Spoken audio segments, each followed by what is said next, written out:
Good morning, everyone. Today, the given topic is BRICS, opportunities and challenges. So, the reason why I have taken this topic is that because of one particular current issue, that is uh, New Development Bank, what we famously call as the BRICS Bank. This New Development Bank, it sanctioned 1 billion US dollars as a loan to India to fight against COVID-19 pandemic. So this was the current context because this was there in the news. So by using this current context, I would like to explain about the whole concept of BRICS, how it started, and how it is actually functioning in the past few years, and do we have any challenges with respect to this, and what should be the way forward. So in this way the whole structure will be going. So as I mentioned, the New Development Bank, created in the year 2014 in the under this Fortaleza Declaration. Fortaleza is a place in Brazil, so where when the summit took place. So in that particular summit, this particular initiative was taken up. Since then, it started providing some loans, and the recent one is this $1 billion loan sanctioned by the New Development Bank, especially to India here with respect to India. So in terms of what you call the size of the loan, it might not be much higher like the way we used to get from the World Bank and IMF. But what is more important here is that this particular bank was established in the very recent past, unlike the other already established institutions. At the same time, this particular bank was established by the recently emerging economies like Brazil, Russia, India, China, and South Africa. So, in that context, it is important. Unlike the other already established institutions like World Bank, IMF, Asian Development Bank, European Central Bank, like that. So, at the same time, the purpose for which this bank was created is to save countries when they are into the crisis, or to give fillip to the country's infrastructure. So that's the purpose for which this particular bank was created. So now by sanctioning 1 billion US dollars to India to fight this COVID-19 pandemic, it started fulfilling its goals. So in that context, we should know in broader details about this so-called BRICS. So what exactly it? So how it was created? So if you want to know some factual information about it, you can see this. In the year 2001, first of all, this idea of BRICS was not actually the idea of these countries itself. This idea was actually given by one former Goldman Sachs economist. So Jim O'Neill, he actually came up with the idea of BRIC, not actually BRICS, BRIC. So according to him, these are the four countries in the coming years ahead. That means he predicted 2050. By 2050, these countries will play a very crucial role in terms of global economic, in the global economy. Like according to him, uh, China will be the leading player. Next comes to India. Next comes to we have the Brazil. Next we have this Russia. After that, in the year 2010, South Africa also got added to that. So it was a prediction way back in the year 2001 that if these four comes together, they may create a huge impact in the global order. At the same time, these four are the global, these emerging economies. Unlike like what we have the present G7 countries. The present G7 countries are the global economies right now, the top global economies. They are being dominated by the completely by the West. They are completely under the domination of the West. Whereas right now, if you see the BRICS countries, all the five of them are the emerging economies. So at the same time, if you see their population or their GDP contribution, As of now, their contribution to the world share of GDP is 23%. But in the coming years ahead, it may reach up to more than 40%. So they have this much huge potential. At the same time, see the population. These five countries consisting of around half of the world's population. If you want to be a specific figure, it's around 43 percentage. 3.1 billion population.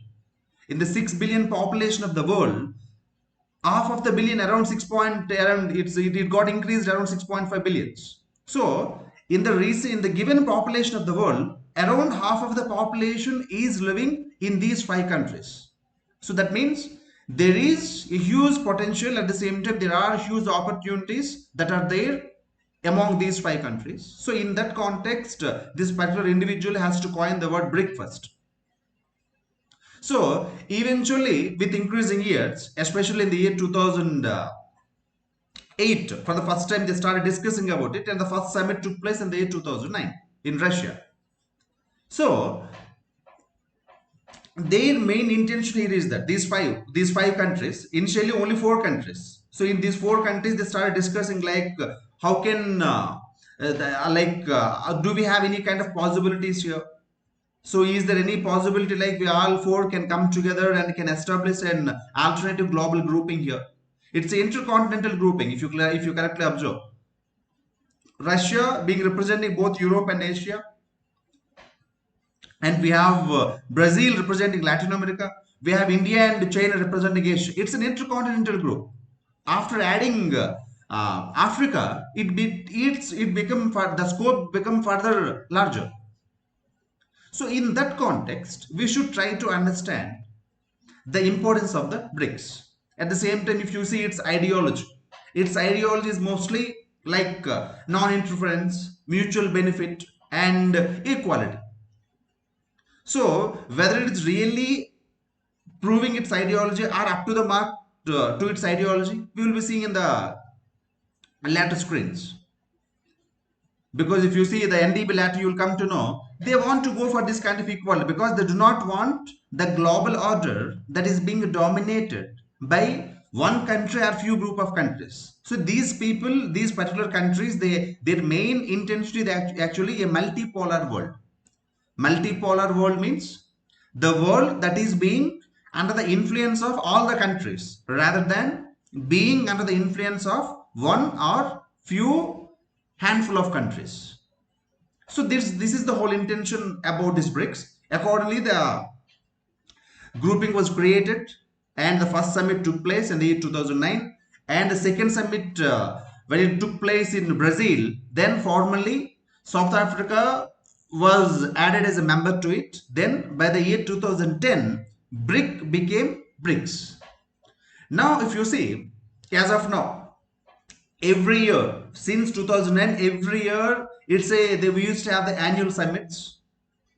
So as of now, we done with 11 summits, and the latest one that took place in Brazil, and the 12th summit that is going to take place in St. Petersburg in Russia in the month of July. The summit is going to take place, but there are doubts that are arising like do there need to be any physical movement or there will be virtual conferences? So that is yet to be known. As of now, mostly the idea is of virtual conference, so that those details will be coming in the month of July. So as of now, if you see, around like 11 summits took place. The 12th one is going to take place in Russia. Again here, if you take India already conducted two summits here. One in the year 2012 by the previous government, and the second one by the current government in the year 2016. The first one, the previous one took place in Delhi, New Delhi, in the year 2000, the 2012 summit, and the 2016 one took place in Goa. So this is the kind of difference you should understand here, because the current government mostly wants to like organize the summits in different parts of the country. So accordingly, rather than having the summit only, having all the summits taking place only in Delhi, it wants to diversify. Accordingly, the 2016 BRICS summit took place in Goa. So at the same time, here the member countries also came to one kind of conclusion. Initially, the first summit took place in Russia, and if you see, next the second summit is in Brazil, third is in China, fourth is in India, next is in South Africa. After completing of the five summits, from 2014 onwards, they decided that now they will be following the BRICS sequence. That means from 2014 onwards, if this year the summit took place in Brazil, next year in Russia, next year in India, next year in China, next year in South Africa, again in Brazil, again in Russia, again in India, again in China, again in South Africa.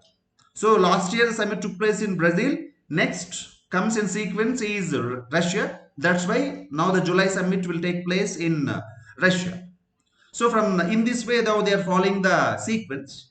So you no need to confuse like in which year which summit will take place, something like this. So they are following this kind of logical sequence. So you can remember the things easily here. Next, if you come to what are the major initiatives? Okay, from 2009 onward, the summits are taking place. But do we see any kind of developments or any kinds of progress? Of course, there is a major progress we have seen after the first summit that took place in the year 2009.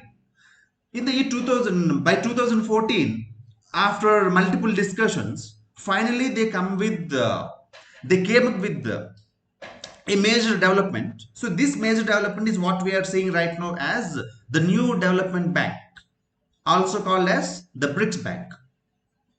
So what exactly the specialty of this BRICS Bank or the New Development Bank? And if you want to know the factual information here, under this Fortaleza Declaration, they signed to go for this New Development Bank. Fortaleza is a place in Brazil. And the difference of this particular bank with respect to the already established institutions is that if you see World Bank and IMF, as of now, they are completely under the dominance and control of the West, especially under the control of the USA, because United States is the major shareholder in both World Bank and IMF.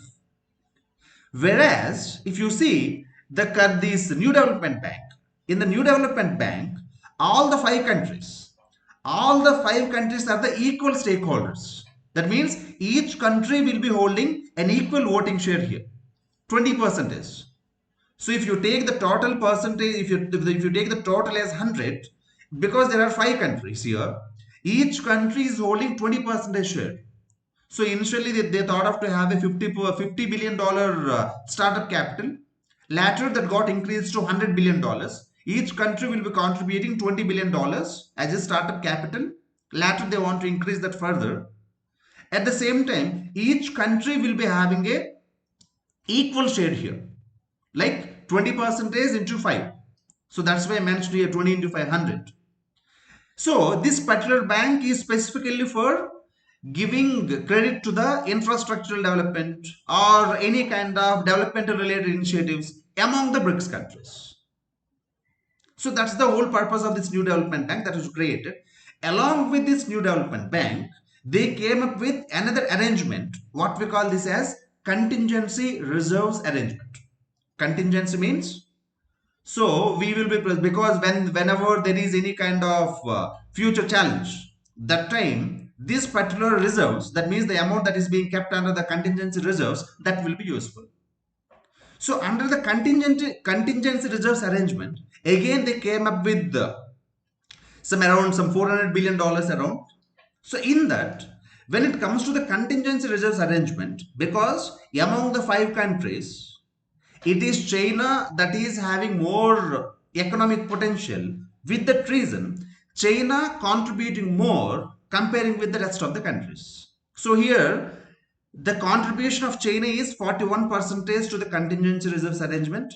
Rest of the three countries here, Brazil, Russia, and India, they will be contributing 18%, and South Africa, because the economic size of South Africa is not that much larger comparing with the rest of the four. So with that reason, South Africa will be contributing 5%. So whereas when it comes to contingency reserves arrangement, because of their differences in capacities, economic capacities, China is contributing more, rest of the three countries contributing equally. South Africa is contributing a 5%.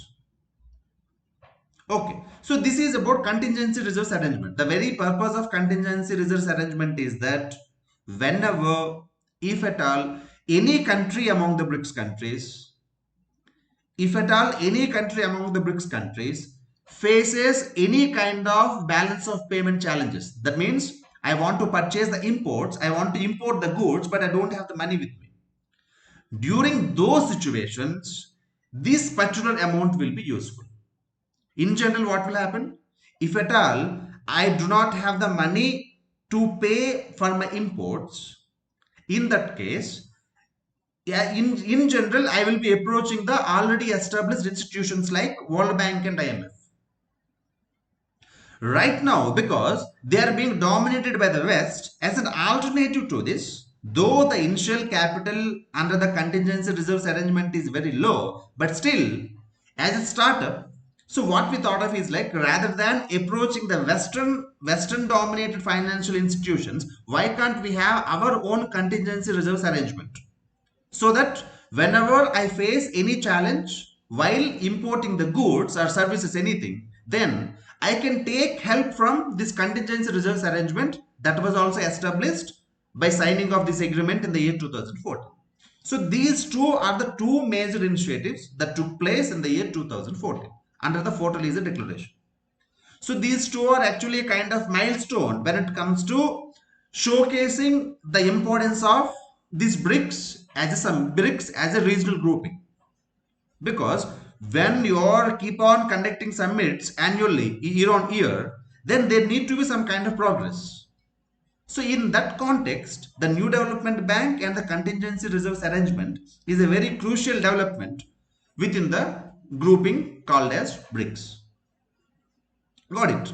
Then if you see, after this, we have from 2015 onwards, we are seeing some developments, but these developments are not like what we have seen with respect to New Development Bank and contingency reserves arrangement. So we are trying for, suppose for example, we laid down underground these cables, what we call these optical fiber cables for internet connectivity. We came up with this initiative of what you call this as CIPS, cross-border interbank payment system. What is this exactly? So it's what you call as the BRICS payment system. So what is this BRICS payment system? Right now, if one country's financial institutions like banks, if they want to transfer either money or any of the financial services, they have to depend on one Western dominated service, what we call that as SWIFT. So there I mentioned as SWIFT. So the full form of SWIFT is that Society for Society for Worldwide Interbank Financial Telecommunication. I am repeating, you can take this. Society for Worldwide Interbank Financial Telecommunication. So what is this? It's a group that provides kind of channel across the world to go for these financial transactions. If one country wants to like wants to if it wants to communicate with another country, so these financial information will be flown through this particular channel called as SWIFT. Right now the SWIFT is under the control of the West. So as an alternative to the SWIFT, so the BRICS countries mooted this particular idea called as the BRICS payment system. What is this BRICS payment system? What they call it as CIPS, cross-border interbank payment system. So if you correctly observe all these things, here we are trying to build up an alternative to the westernly dominated institutions. So that's what we should understand here. At the same time, if you will see the next one, the next initiative, though these initiatives are not yet completed, they're like not yet fully fructified, but still these initiatives are in the pipeline right now. Discussions are going on with respect to that. So in the coming years ahead, these initiatives also will start functioning. The next one is this BRICS Credit Rating Agency. What is this credit rating agency? Right now, we have certain Western dominated credit rating agencies like Standard and Poor, and we have Moody's, and we have what you call uh, this S&P, Moody's, and Fitch. So these Western dominated credit rating agencies, what will they do? They will give rating to the financial institutions. That means according to the uh, capacity of the financial institution, whether it is strong or weak, they will give some kind of ratings like AA plus, AA minus, AA, something like that. So these financial, these credit rating agencies, they are dominated by whom? By the West. So again, here we are thinking of like, so why we should give importance to those credit rating agencies? Why can't we have our own credit rating agency? So this is another initiative that was taken up in the year 2015 under the UFA declaration. UFA, UFA. UFA is a place in Russia. So under this UFA declaration in the year 2015, they came up with these two more initiatives. One is of this BRICS payment system. Second one is BRICS credit rating agency. So from then on, so we haven't came up with any much later developments. So among in the given these initiatives, we are trying to build up. That means we are trying to come to some kind of logical conclusion to this. So these are some of the major developments with respect to the BRICS regional grouping. Now let's come to the challenges. So what are the challenges that are associated with the BRICS as a regional group?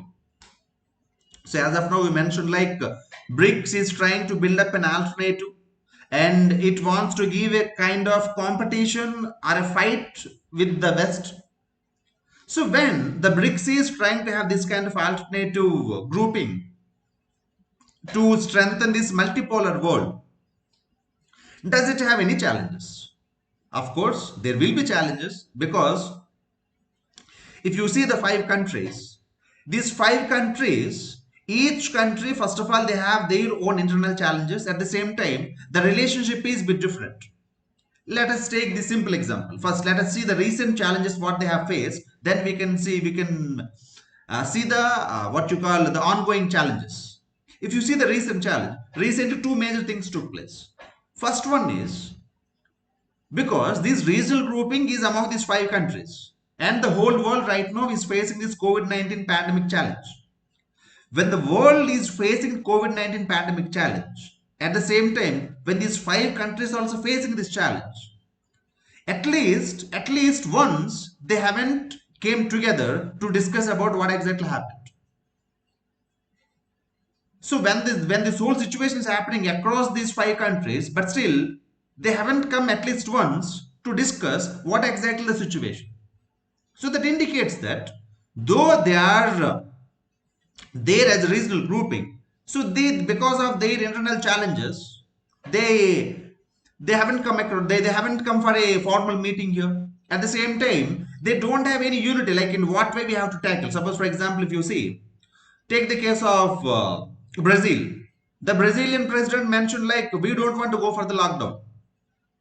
When we find for countries like India, when it's going for the lockdown, because they mentioned like, so we don't want to go for the lockdown, because they mentioned like, okay, for us, our economy, protecting our economy is more important. So we are not saying that we have to force Brazil to go for the lockdown. But what we are trying to say here, we should understand. Suppose, for example, if you see South Africa extended the 21-day lockdown. If you take the case of China, China is dealing on its own. So, though we have these five countries as one regional grouping, but still, when it comes to these challenges, because when these kind of challenges are there, then when you come to tackle it, then it gives strength to your grouping, regional grouping. But here, not even once they came for this having some kind of formal meeting. Second thing, see here, recently, as we mentioned in one of the previous classes also, when USA came up with this idea of discussing about WHO in the United Nations Security Council, China vetoed against it. To this vetoing of China, the support was given by Russia as a permanent member and South Africa as a BRICS member. Actually, the idea is here that in the year 2014, when the Ebola virus outbreak took place, that time there was a precedent that was set. What is that? whenever these kind of global pandemics that are coming up, let us discuss these global pandemic related issues in the United Nations Security Council. That was actually done in the year 2014 when the Ebola outbreak took place. So, in the similar way, they want to have a discussion about this WHO regarding how it is tackling the COVID-19 challenge. Like when they want to have this discussion on this COVID-19 pandemic, China vetoed against it. China felt like it may, because it may go against it. So we are here to reform the world's institutions, but one of the members of the BRICS grouping, if you yourselves not cooperating here, so what that indicates? So that means you have your own hidden individual ambitions rather than ambitioning for the whole group. On one side, when India is asking for reforms, nobody gave reforms in the WHO, nobody gave support to India here. Not even a single BRICS country gave support to India. So these are the recent examples what we have seen. One at the United Nations Security Council level, second one is with respect to their internal affairs. Then, along with these two, let us see the ongoing challenges. Yes, they thought like there is a huge economic potential among the member countries, but all these countries are facing right now huge internal challenges. Like every country is having this economic slowdown. If you take the case of Brazil, Brazil is having a lot of internal challenges. Like there are a lot of domestic politics related issues, domestic politics related issues. Take the case of Russia. Russia right now is taking a heavy blow because of the dip in the oil prices. Because most of its economy is being run by selling the arms and oil. So Russia is facing very heavy internal economic crisis. Take the case of India. So we too have an economic slowdown, we too have unemployment related challenges. And China. China, due to the trade war with USA, and same right now with COVID, it is facing its own internal challenges. South Africa, again, it is having lot many internal challenges here, like domestic politics challenges. So each country having their own internal challenges. So this is one of the reasons why they could not able to come up to a common platform to discuss about these global issues. And second thing is, among these five countries, the two countries, though economically there is a cooperation, but there is a huge political challenge between India and China because we have unsettled border disputes. And we both are competitors for who wants to become dominate, who wants to dominate the Asia. Though China is ahead of us, but India is also competing. Like it also wants to have a wants to showcase its presence in the what you call in the whole Indian Ocean region. So there is a inherent conflict that lies between India and China. And next, as I mentioned, when India tried to go for reforms in the WHO, no other members of the BRICS they supported this idea. And recently, China having its own ambitions. For that, it wants to have its connectivity with across all the countries, across the globe. For that, it came up with the idea of Belt and Road Initiative. Previously, it consisting of two ideas. One is Maritime Silk Route. Second one is One Belt, One Road. So this One Belt, One Road is to connect the land routes. Maritime Silk Route is to connect the sea routes. So by combining these two, it came up with the Belt and Road Initiative. So most of the countries joined the Belt and Road Initiative. More than 100 countries joined it. So through which China will provide credit to these countries, or there will be new kind of alternative that China wants to provide. So under the Belt and Road Initiative, India is not a member. Why India is not a member? Because one of the initiatives under the Belt and Road is CPEC. This is one of the sub-initiative of the Belt and Road Initiative. CPEC, China-Pakistan Economic Corridor.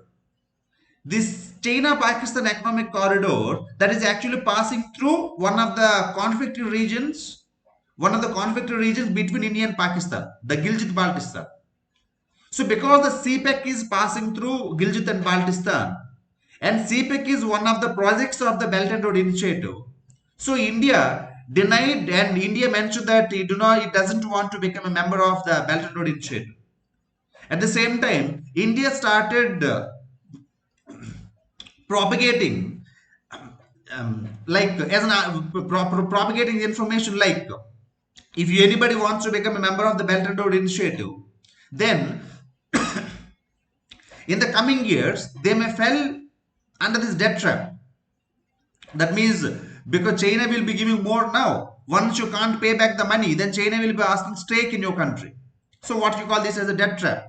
So we are right to saying that because we shouldn't want to join into this Belt and Road Initiative because once you join in the coming years, you may fall into the debt trap. So in that way, India is not India didn't join this Belt and Road Initiative because India did not join. Right now, when China is trying for BRICS Plus initiative, BRICS Plus initiative means it wants to include the other members of the Belt and Road Initiative into the BRICS, but India denied it. So here there is some kind of Cold War politics going on between India and China. And next we have India is leaning towards the West. On one side, we are part of the regional grouping called as BRICS, but we want to strengthen our equations with West more because we have our own opportunities there. Because we want to get the technological transfer, we want to get the military support. So because we want to get our economy connected with them. So with these reasons, India is leaning towards the West. Here, because of India's leaning towards the West, China and Russia is making some strong connections here. So, what ultimately we are trying to say here is that though BRICS as a regional grouping got huge potential, but due to the internal challenges, in the coming years, if we do not overcome these challenges, it may ultimately question the very survival of this grouping itself. So that's why there are certain individuals who are speculating that in the coming years, first of all, it was not the idea of their own. Somebody came up, somebody coined the word, then they came together.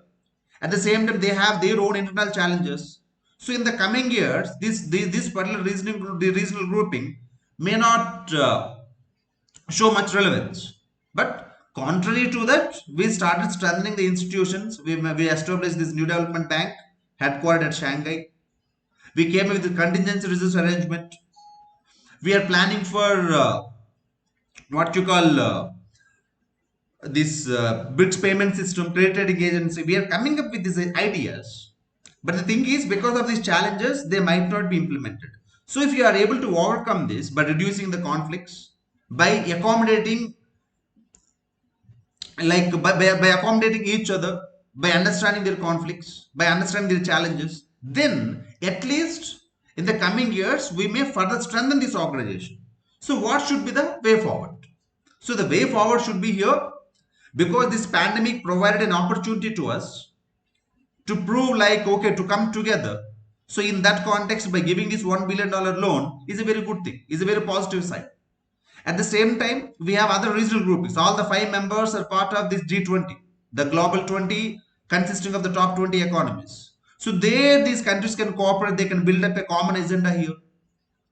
At the same time, we need to they have to maintain this unity. If they do not maintain unity, then ultimately it questions the very survival of this organization. So, along with the economy, this cooperation, combined with this political unity, that ultimately creates or gives a strength to this organization. So, this, like the other organizations, it also will be strengthening in the coming years ahead. So, with that, I am concluding the topic and I am posting a question here. So, the question is like here, despite the challenges member nations facing since its inception, so far, the BRICS is able to stabilize itself as an alternative to the existing global groupings. Is it really true? Critically analyze means here you have to balance both the positives of it and the negatives of it. And you should give a proper conclusion to that. So with that, I am ending the session. Thank you.